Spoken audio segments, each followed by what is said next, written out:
شہر بخارا میں ایک مجوسی رہا کرتا تھا۔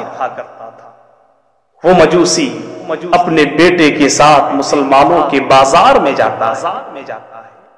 اس کا بیٹا مسلمانوں کے بازار سے کوئی چیز خریدتا ہے، کھانے لگتا ہے۔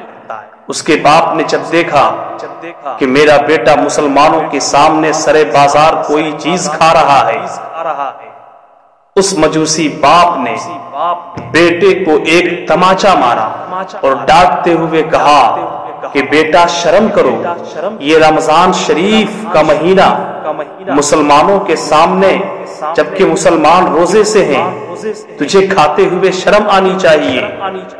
جب اس مجوسی نے اپنے بیٹے کو ڈانٹا تو اس کے بیٹے نے کہا کہ بابا جان آپ بھی تو کھاتے ہیں، رمضان کا مہینہ ہوتا ہے آپ بھی کھاتے ہیں، رمضان کا مہینہ ہوتا ہے آپ بھی پیتے ہیں، پھر آپ نے مجھے ڈانٹا کیوں، پھر آپ نے مجھے مارا کیوں؟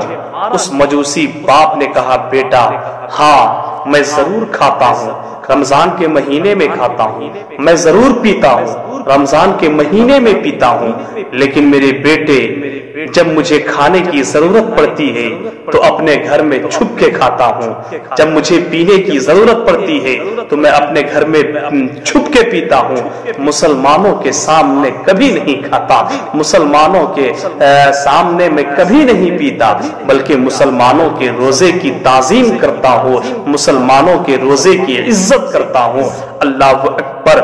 وہ مجوسی شخص جو ہے وفات پاتا ہے، اس کا انتقال ہوتا ہے۔ اللہ والے نے عالم خواب میں دیکھا کہ وہ شخص بڑے مزے سے جنت میں گھوم رہا ہے، ماشاءاللہ۔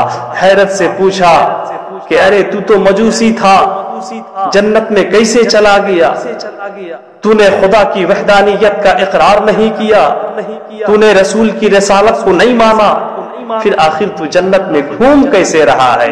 تو مجوسی کہنے لگا کہ حقیقت میں میں ایک مجوسی تھا جو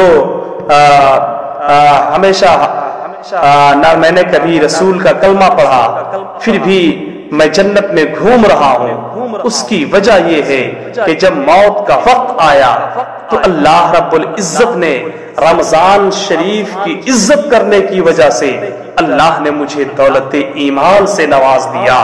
اس دولت ایمان کی وجہ سے میں آج جنت کے اعلیٰ مقام میں ہوں۔ تو اے ایمان والو، رمضان شریف کی عظمتوں اور برکتوں کو پہچانو کہ جب کوئی ایک مجوسی رمضان المبارک کی عزت کر کے، ایک مجوسی جب رمضان المبارک کی تعظیم کر کے وہ جنت میں جا سکتا ہے، ارے ہم تو آقا کریم کے غلام ہیں، ہم تو مصطفیٰ جان رحمت کے اوپر جان نچھاور کرنے والے غلام ہیں، ہم ان کے قدموں میں اپنی جان قربان کرنے والے غلام ہیں۔